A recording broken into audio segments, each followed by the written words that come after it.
Nilikuwa na ndoto za wanangu kusoma shule ya international, ila nashukuru Mungu mwanangu ameweza kwenda shule ya international hadi sasa.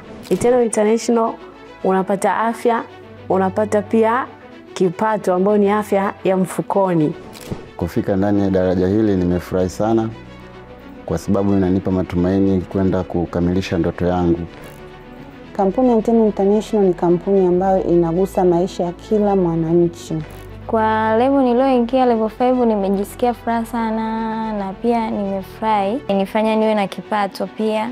Kipato kinazidi kuongezeka. Karibuni sana katika kampuni ya Eternal International. Njooni mjiunge Eternal. Eternal ni ya mafanikio makubwa sana. Kuiamini na kuikubali Eternal International pindi utakapokuwa umesikia fursa, kwa sababu kwanza kuna fursa ambayo inakuingizia kipato. Karibuni sana, ninawakaribisha na pia ninawapenda.